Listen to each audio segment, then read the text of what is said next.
Hey guys, welcome to Comic-Con at Home with Pixel Dan. I, of course, am your host, Pixel Dan, and today we're going to do one that I do every single Comic-Con, but we're going to do something a little different today, because rather than going all the way through every single reveal, we're going to focus specifically on the Teenage Mutant Ninja Turtles. So please welcome to the show, Randy Falk of NECA Toys. How's it going, Randy? Hey, Dan, how are you doing?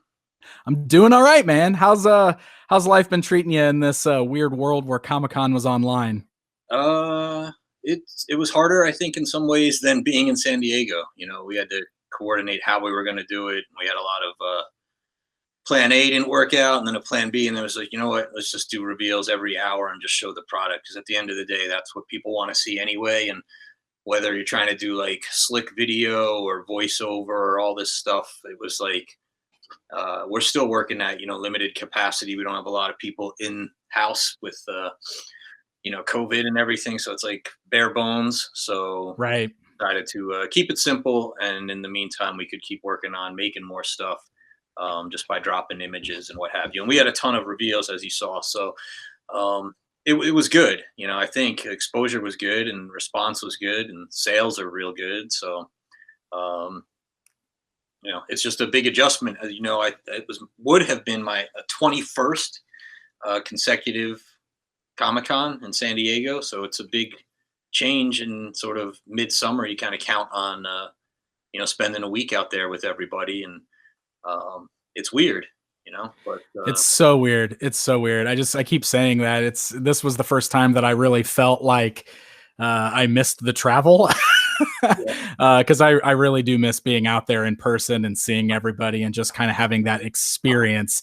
The experience felt lacking for me this year with everything being digital, but it is what it is, and hopefully things will be back to normal next year.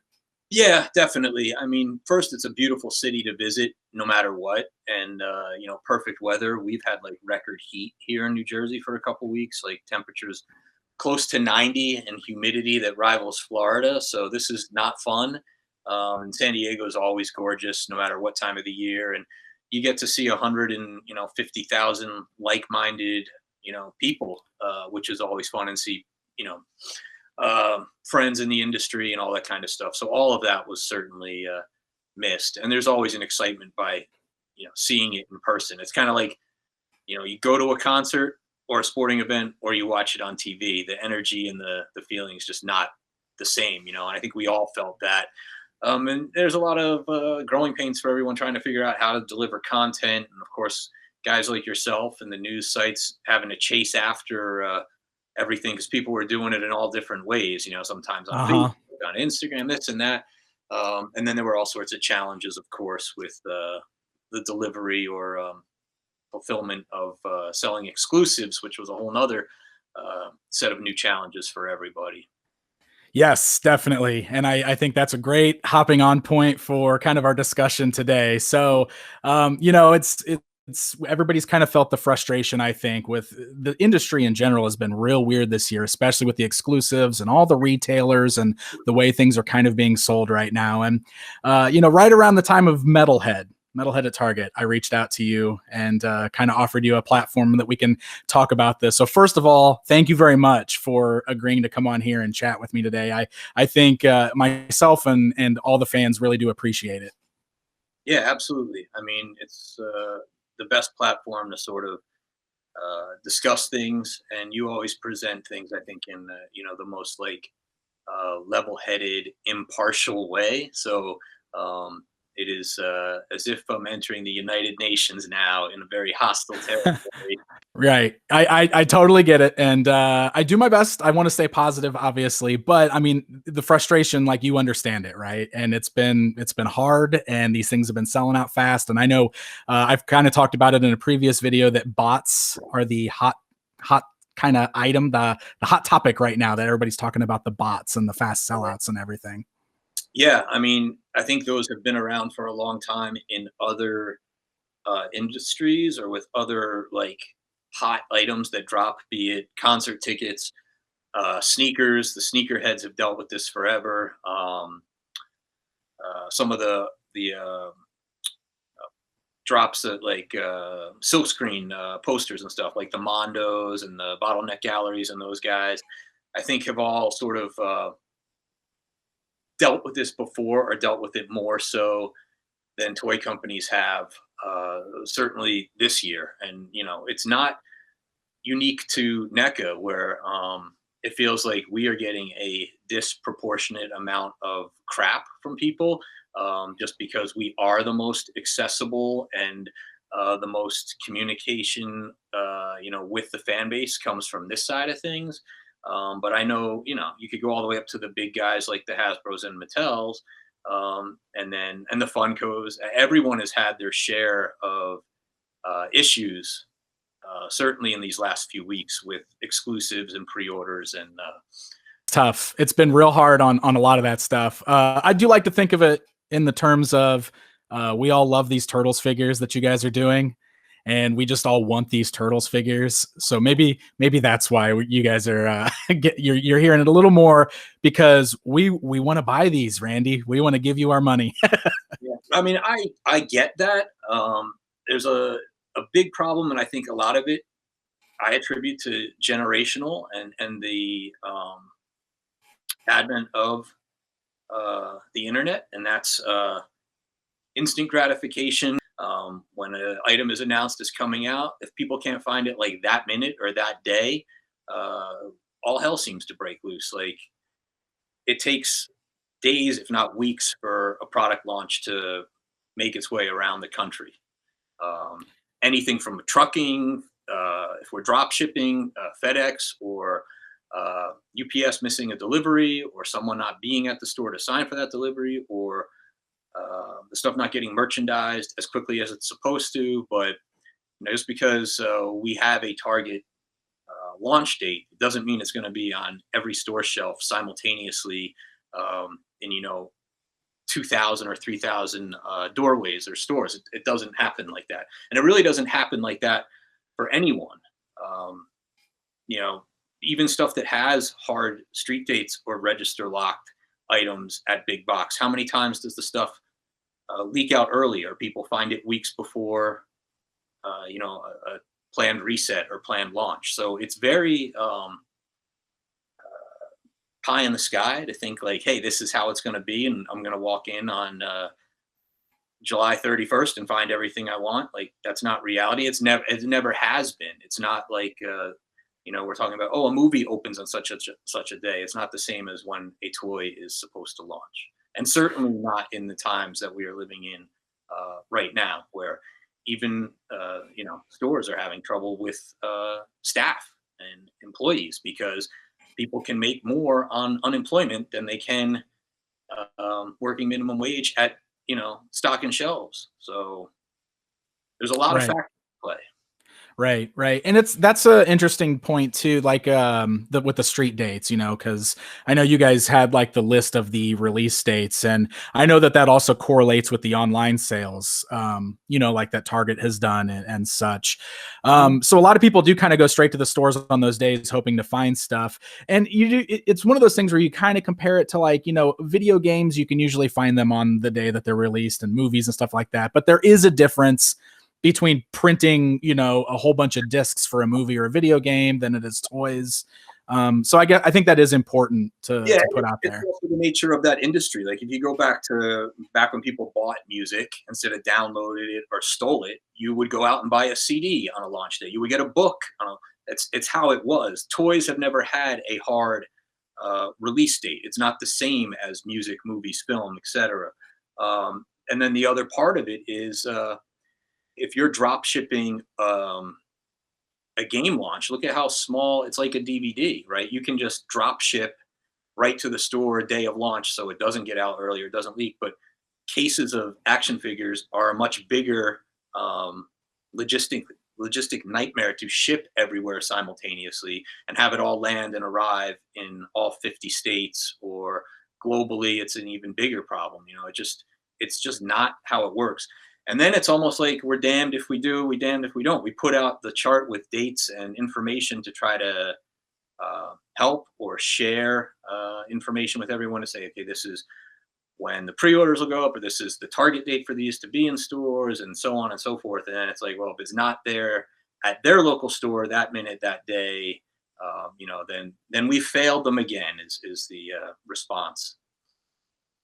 So on that note, we're talking about like with the San Diego set, the musical set, and even some of the recent releases like Metalhead. So those are still trickling out to stores like right now, right? Yeah, I mean, the music set has barely made it. I want to say like maybe 30 stores so far. Our plan was to have them in stores as of Thursday, so whatever that was, it's all a blur to me now. 4 days ago, and it made it to, I don't know, maybe 25 to 30 stores over this weekend. And then people asked me this morning on social, like, "Oh, if I didn't see it at my store, does that mean I've missed my chance?" And it's like, no, absolutely not. Either FedEx didn't pick them up or drop them off, or the merchandiser didn't get to the store yet. So um, those will hit hundreds of stores this week, and probably in the thousands next week. So um, you've got to call your store or stop in when you can, and that's just the nature of the game. Sure. And you were talking about COVID earlier too. So I think that's another part of this, like we're in the pandemic.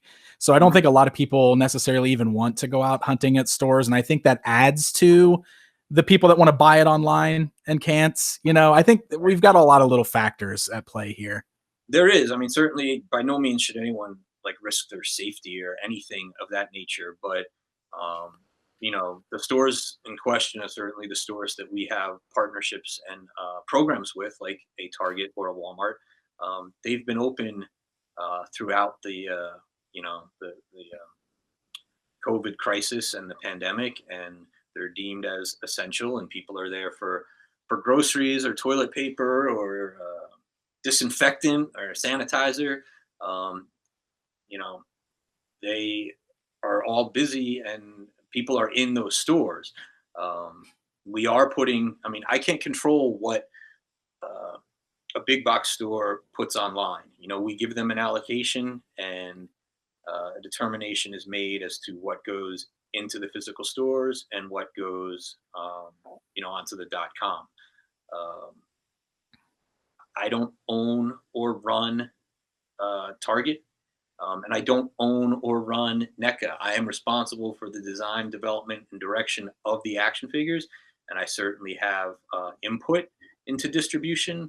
But there's a million factors along the way that come into play, and another part of it is the success of having a collector space in a store like Target or Walmart.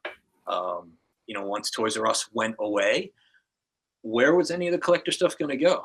There were a lot of like us, Mezco, maybe even some Diamond, like that used to be at Toys R Us. And then when Toys R Us was gone, it was looking pretty bleak because you can't sell enough online, like at an affordable price to really make this business model work. Tooling, development, sculpting, it all costs too much money. So you need retail because you reach a hell of a lot more people. And the core collector doesn't realize how many impulse buys or casual fans you get just by them walking by or being in that section, whether they're there to get a movie or to, just walk by the aisle and see, hey, what is this? And then they just pick it up, whether it's a Godzilla or a Turtle or a Michael Myers. Like, you're reaching a different customer, and that's where you really get a lot of incremental sales you wouldn't have, because online you kind of have to seek it out or search for it, right? By having programs that are successful or that work or bring people into the stores, which the Turtles program certainly does, it helps the entire business and entire section overall, in the same way that Godzilla has for a number of years. For us at Toys R Us, and now at Target for the last 2 years. Coming up in a couple weeks, it'll be the second anniversary of our alliance with Target, and the section has grown and has expanded greatly. And is it perfect? No, but like, what is? And to be honest, 2 years ago, we didn't have Turtles at retail at all, and everyone was pissed off then. To think how far we've come from just one release a year at a convention, and it was only the US. I couldn't even sell them outside of North America up until about a year and a half ago. So it's not like it's leaps and bounds from where it was. It's a totally different business, and the amount of characters we've done, the amount of freedom we have compared to the way it used to be. And you've been around long enough to have seen what it was like when we just had one release a year, and how much the line has grown into different segments now between the movies, the games, the cartoons, and that we are in America, over 3,000 different stores between Walmart's and Target. And then the Turtles in Time line with our collector stores like the Big Bads and the Entertainment Earths and guys like that. And then internationally, we're in 20 something different countries with Turtles now. That was never even a thing before. So it's like Right. people take it for granted, or forget how quick um, it could go back to the way it was. It's we're very lucky that we've been afforded these freedoms to exist in the collector space, not in the toy space, to be at price points that are different from the main line that the master toy partner would have. Um, and we're given like a set of parameters that we have to uh, play within, and that's what we've been doing all along. Unfortunately for us, and for the collectors that follow the line, it's grown. Like we're somewhere around 40 cartoon figures, I think, by the end of the year, and somewhere in the mid to upper teens in the movie figures. So it's a real big collection now, and that's something that I think people need to pause and be happy about. And then if they're missing something or haven't found something yet, like the more we sell, the more we can make. The money goes back into development, goes back into tooling, goes back into paying talent for likeness rights we don't have.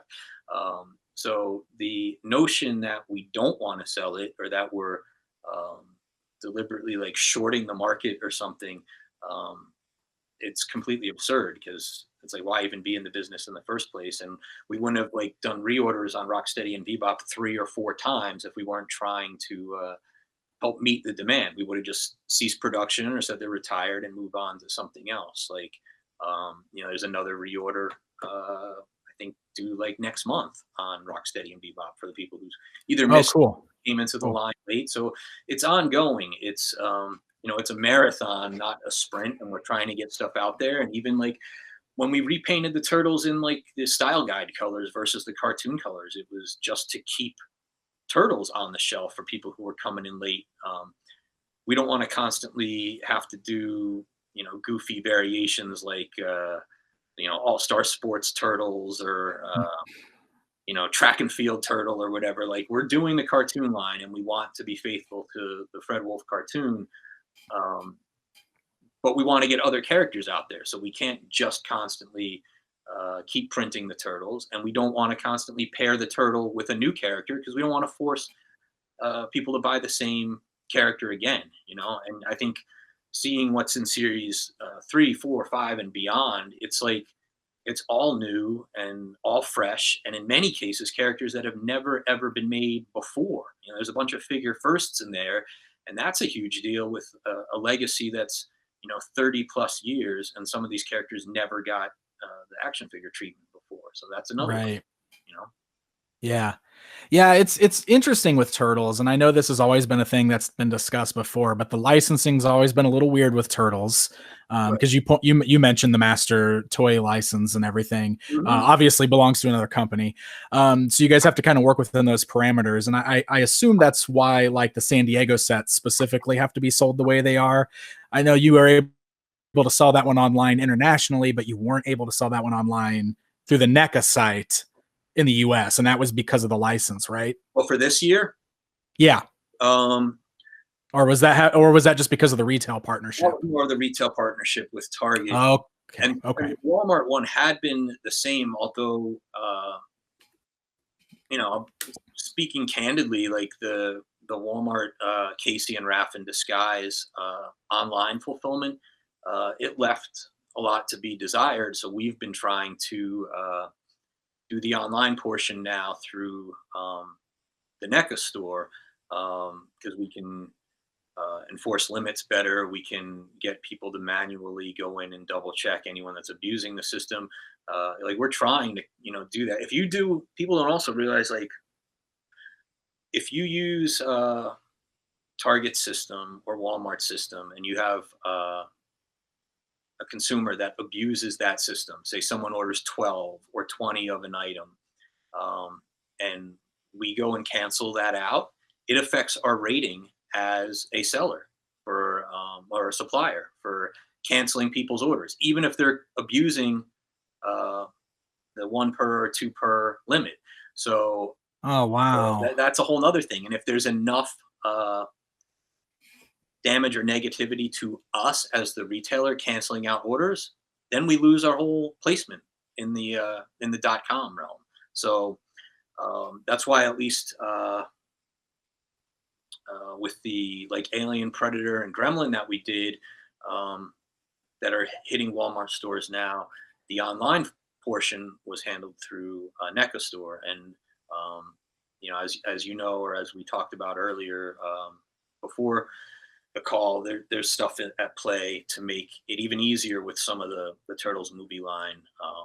In the next, at least in the next few releases, there's some pretty good or pretty exciting news that I think is some of the best thing I've been able to share. Hopefully, will put a lot of people's minds at ease, and also it's going to be interesting to see how this all goes. Well, do you want to go into it? You want to? I think that's a good segue. Let's break the good Yeah. news here then. So the most exciting news, and one of the main reasons that I wanted to get on and talk to you about everything that was going on, and we were hoping to announce this during our sort of con at home coverage, but it took a few more days to iron things out. But I'm happy to announce that as of this Friday, which is July 31st, through the following Friday, August 7th, for 1 week, Tokka and Rahzar are going to be up as a pre-order directly from us worldwide. It's a limit of 2 per household, and you have a week to pre-order it, and they will ship to you in early November. And they are not going to retail or any other means. Like, it's from us. We've heard you. We feel your frustration. There's other products that were too far down the road in terms of their distribution and fulfillment, but we were able to pull this one back and keep it as our own. And now you have a chance to buy it directly from us. So let's see how many fans appreciate the no hassle. I'll pre-order it now, and I'll get it in 3 months, and I don't have to go anywhere. It's going to show up at my door, and they can even buy 2 if they want to open one, keep one in the box, share one with a friend, relative, sibling, child, whatever the case may be. It's a game changer, I hope, because the last time you and I spoke, we talked about some of the things that Trevor and I have been planning and concepting within the line, and even done some initial prototyping for stuff like vehicles and play sets. And those items, no matter what, they're not going to work at Target or at Walmart because they're too big to fit in the shelf space that those stores have. And they're also going to be too expensive. But if the fans really respond to something like what we're doing with Tokka and Rahzar, and they're cool with pre-ordering it online and waiting a few months, and we're not talking about 12 months or more, we're talking about 3. The figures are already done and tooled. All we need to do is figure out the quantity based on the pre-orders, and then we will manufacture them, and they'll leave the factory in October and hopefully be in collectors' hands in November. So that's really good news for 2 brand new. That's amazing. So the pre-order is going to stay open for a full week. There's no sellouts, right? Like, we can go on there, we can order 2 per household. Yep. And then the pre-order stays open for a week, and then however many get pre-ordered is how many you guys are manufacturing and sending out. Yes, that is exactly right, and that is the thing. So it's basically like manufacturing to order based on what what the pre-orders are, and it's worldwide. So it's all over U.S., North America, and 20 something other countries. There's a graphic that we can pop up there, and we'll be blasting social on this throughout the week to let people know, hey, starting this Friday, and through the following Friday. You have a week to figure it out, to decide if you want to jump on board, to place that pre-order. And then you have about a 3-month wait time, which isn't bad. And we'll update you with more pictures. We have an amazing gallery already that we're sharing this week. People saw the figures first at Toy Fair. The final end result is even better. And, you know, over the course of the next few weeks, as it gets closer and closer to fulfillment, we'll show you the packaging. We'll do some fun contests. We want to make it a success because it's going to let us then do stuff like a van or a sewer lair or any of the other fun, bigger items that the fans, I believe, want and will support. This is going to prove that we can do that on our own. And that's really important because it helps the line go even bigger and lets us do items that wouldn't work at, you know, traditional retail. And that's important, you know, in the same way, you know, HasLab does the Sentinel or Unicron or, you know, $300, $400, $500 items that you could never place at a retailer. You know, thousands of fans are willing to buy it and wait, you know, and in this case, I think it's even better because Tokka and Rahzar are going to be like $70. So it's not a huge, you know, not a huge expense. And your wait is about 3 months, which, you know, isn't bad at all. We're not talking, you know, prolonged wait times like with some of the crowdfunded stuff or some of the other pre-orders that exist in the collector space, you know? Sure, sure, of course. I think that's awesome. I think that's a great, great way to kind of approach this and allow fans to get Tokka and Rahzar specifically are going to be very high in demand, I think. So this is going to be a really great way to secure them. And that's awesome. Yeah, I And think too. And you know, the thing with the movie line at Walmart, and as you know, like a lot of it is pre-existing figures, either that we had done at Comic-Con before or had been at GameStop, and then we're adding a few things or maybe improving some deco. But for the most part, a lot of it is a repackaging or bundling of items that have been out before. Like, sure, there's some new like Casey and Wrap and Disguise, but uh, there's a fair amount of repackage and rebundle. Whereas Tokka and Rahzar are 100% new and 2 fan favorites. So you really, I don't think we could come up with a better item to test this on because it's the best sort of, you know, Cadillac of all the 2-packs that we're doing right now. You know, I think that's yeah, important.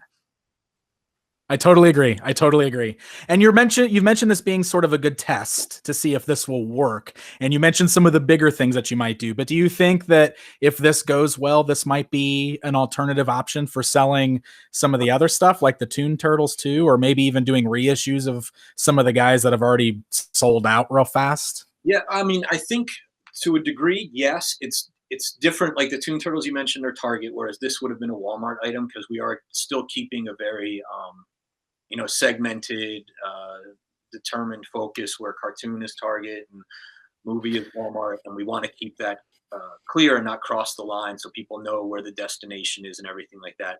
I think it might lead to the fact of doing where possible and where it's able more pre-orders or certainly being able to get more stock online. I can say while we were not able to get Super Shredder as a NECA store exclusive, we were able to allocate more stock. So when he goes online, which will be sometime in the second week of August, pretty much after the Tokka and Rahzar pre-order period ends, Super Shredder will go up on the NECA store and will go to Walmart retail stores.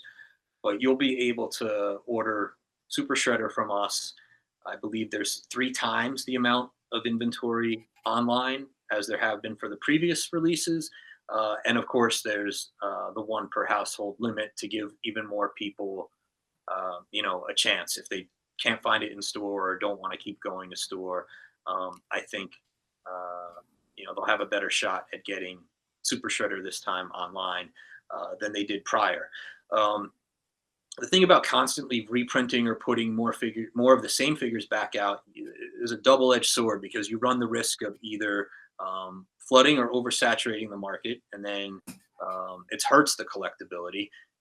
Fortunately, and as you've probably seen in the number of years that we've been doing this, like our stuff doesn't get marked down or clearanced out. So that idea or that notion of I'll wait for clearance or I'll wait till it's 30% off or whatever. That never happens, and that's important because it keeps the collectability and the valuability. And if people are looking at this as any sort of investment or a secondary market down the road, if you flood the market or do closeouts, you automatically have undermined any sort of integrity as far as being collector focused company. And then the other part of it is we have so much new content, new sculpts, new figures that we want to get out there, that there's only so much you can put through the pipeline in any given year. So if we continually reprint or rerun the old ones, it's going to slow down getting the new stuff. Like we showed a lot of new figures last week. There's too many that we didn't show just because there's so much still to come, and people haven't found the newest ones yet. And we don't want them to get overwhelmed, or we don't want there being mixed messaging. And you're 2 or 3 waves away from what's currently out, people will mix up.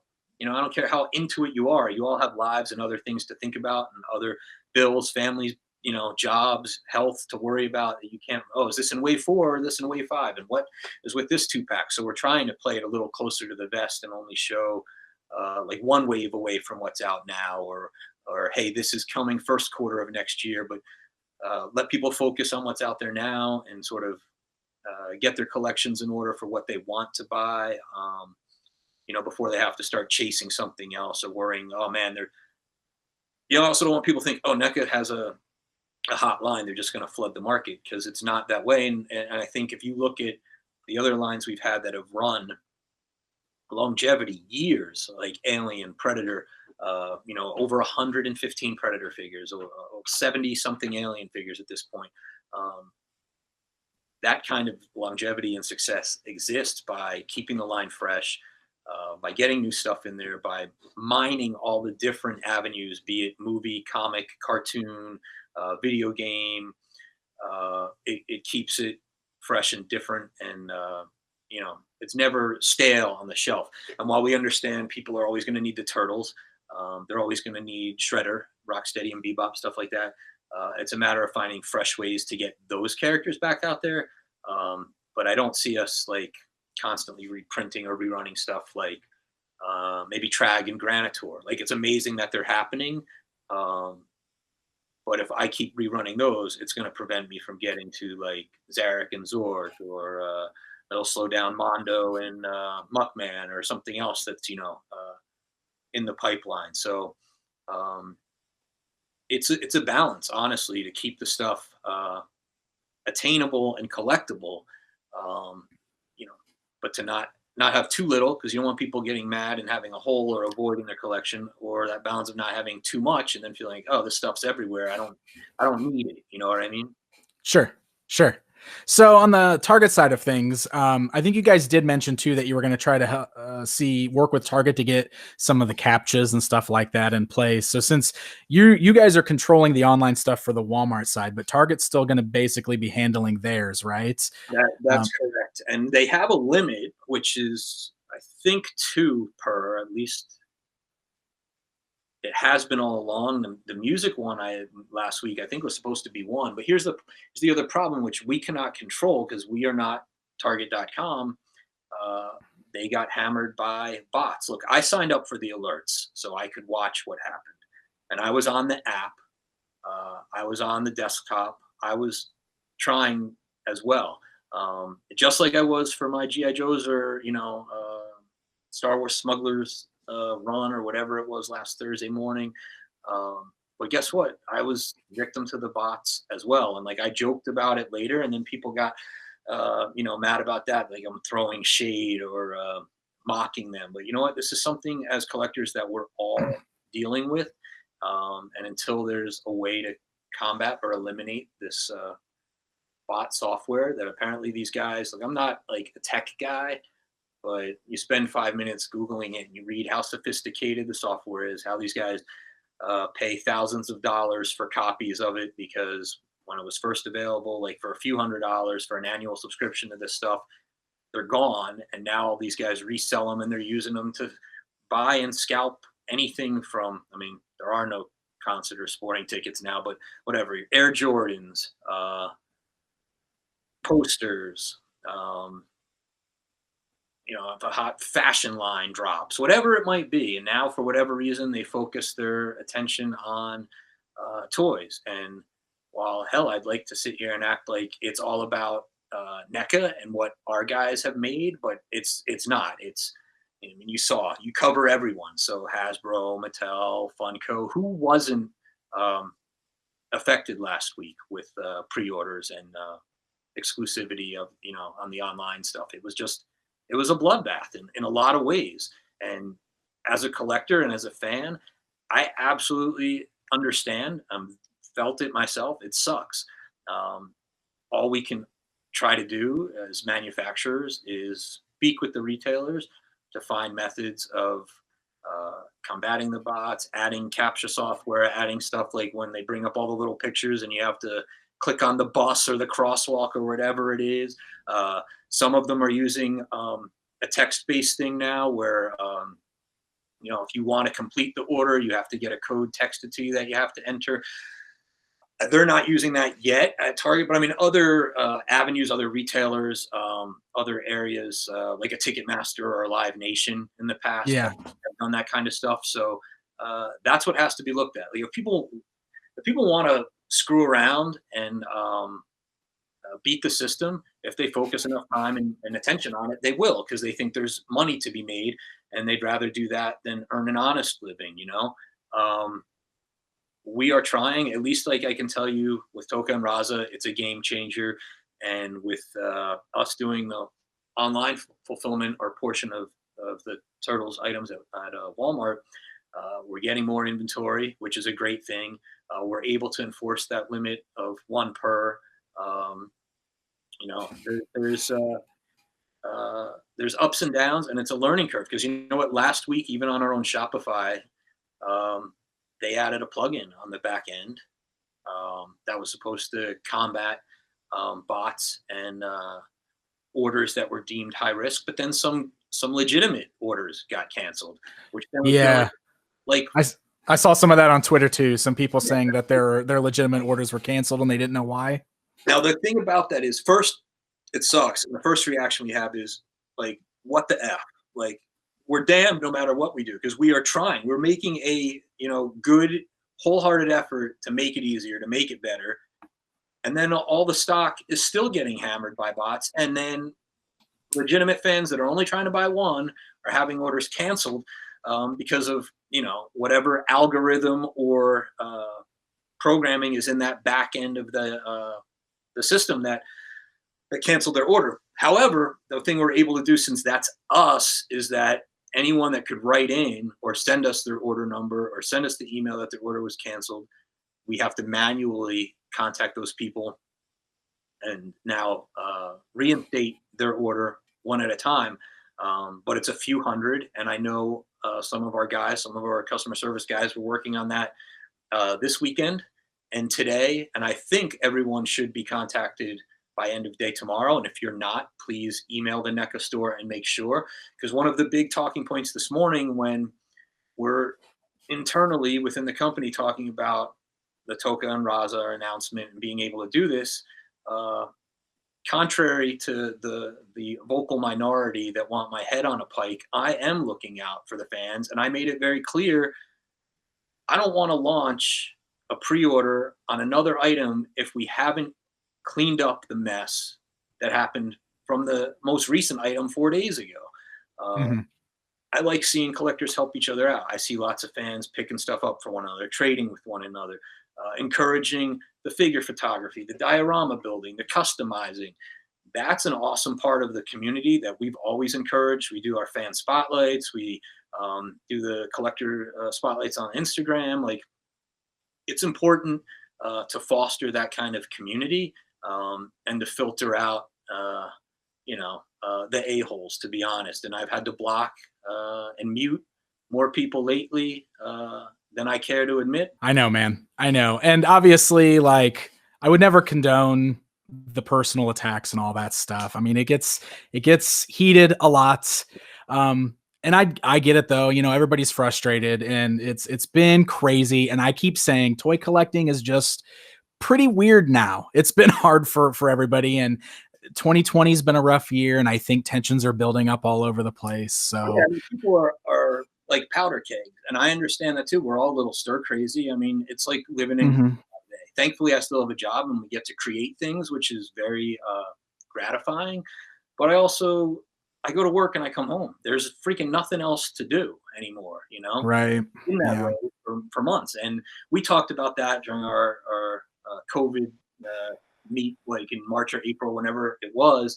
So I don't want to dwell on that either, because it's time to sort of like, this is what we're living with and this is the reality of things for a while. So let's just, soldier on and make the most of it. But, the thing and that I see, aside from however people come at me or attack me, is that they go after guys like you who really are completely neutral and are providing a service to the fans. But because you have, I don't know, a friendship or association with me or NECA, or because you got a sample of a toy for free, and in the same way like Matt Cardona or any of these other guys, I think we present a great line.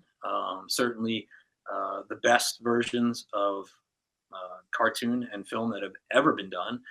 And then stuff like the games, which had never been touched before. Like, we all grew up on this stuff, so we're paying tribute to it and trying to make it, the best and most authentic and articulated and detailed thing as possible. And Trevor comes up with a lot of great ideas, and even like all the fun, weird, deep cuts that are in the accessories. Most of that's him at this point, because he's so invested in those cartoons, watched them so many times, and is helping to plan out these waves and make them fun. Because at the end of the day, while I may sit here and uh, you know sound agitated at times, because I am, um, it's toys. It's supposed to be fun, and we still have fun. We have fun in the studio every day. We joke around, we laugh. We're making toys. We're not digging ditches or breaking concrete. Like, we're fortunate, and I never lose perspective of that, and none of the guys in the studio do as well. And then the fact that people all over the world get enjoyment out of what we create is very, very satisfying. And the feedback I hear from people who even worked on the films and stuff like that, it's like, wow, this is surreal, because I grew up watching these movies. I remember seeing this movie opening day, or what we're doing with Back to the Future. Like, who would have ever thought that was going to be possible? Like, these are major like hurdles, where something like that franchise, 35 years has been around, never had a mainstream toy line in 35 years. It's crazy. So there's so much good and positive and reasons to be happy about collecting or about what we're making, whether you care or like me personally or not. is my whole thing is I want to try to be kind of that bridge between the collector and all these toy companies. It's something that I've really tried to aim to do over this past 13 years I've been doing this, which is crazy. So I like to do these interviews. I like to try to give people a peek behind the curtain and have these discussions. And I like I feel like I've got one foot in both doors sometimes. I'm kind of in the middle of both, so I understand company side of things. I feel the frustrations on the fan side of things. I get both. I want to try to give as many people as I can the benefit of the doubt and just say that I think we all just love these toys and we want these toys. And I want to focus on that positivity there. And a lot of people do really appreciate the time that you take anytime we get together to talk about this stuff and talk about some of the stuff that we don't hear about a lot, like the licensing stuff and the retail stuff. I think all of that is really important to try to understand and try to know. So I appreciate you taking the time out of your day to especially address what's been going on with this and to give us the awesome news about Tokka and Rahzar. I think that's a fantastic step Yep. that you guys are doing. A great that could end up being a great new direction for stuff like that or for future releases. So Thanks for helping get the word out, and for trying. It's a daunting task, but for trying to bridge that gap for all of us on the manufacturing side with the consumer side. And just for doing what you do as long as you have. It's a weird thing. having not been together last week and not doing the walkthrough and all the stuff that people look forward to, but hopefully we'll be able to do that again before too long. If not Toy Fair, maybe San Diego next summer or something else. A lot of stuff has to change between now and then in the world, as far as the disease goes and everything like that. But we do need a return to normalcy at some point. Man, yes, we do. Yes, we do. I'm sad already at the thought of the fact that Toy Fair is probably in question, but I really hope San Diego happens next year. I need it. Yeah, I definitely, I need to, get away from New Jersey for a while. Yeah. Safe. Just have a change of scenery and see some new faces, see the same, I see my family and I see the coworkers that I do have in the studio, and that's pretty much it, and I love all of these people. We work closely together. At the end of the day, I'd probably spend more time with them in a week, certainly more waking hours with them than I do, family. But also, there's only so much you can take. It's nice to get a little alone time or a little time by yourself or time with other friends. I miss the stuff that I like to do, socially or recreationally as well. Yeah, absolutely, man. Absolutely. All right. So Friday is Tokka and Rahzar, right? Yeah. And that's going to be open for a week. Yes, July 31st till August 7th. So you have 1 week, 2 per. Get in there, get your order in.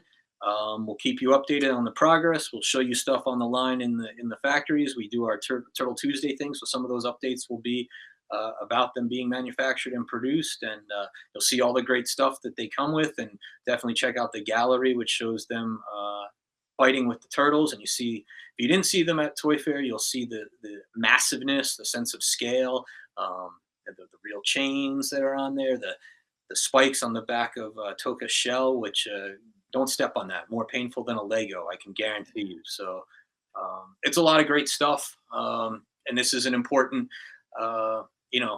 first step to seeing, hey, what happens when we take an item that's as desirable and as cool as that one and just put it into the hands of the fans first, and globally too, which is even more important. It's not mixed messaging, or if you live in this country it's this way or that way. It's like, hey, if you want Tokka and Rahzar, order them now from the NECA store and we will ship them to you in November, and let's see how it goes. Awesome, man. Well, Randy, thank you very much again for taking the time to have this discussion with me and talk about everything. It is very much appreciated.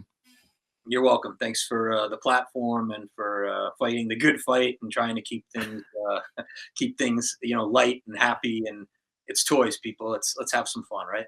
That's right. I love toys. All right, guys, thank you so much for joining me for this interview with Randy Falk of NECA Toys, and stay tuned for more videos for Comic-Con at Home with Pixel Dan. Until next time.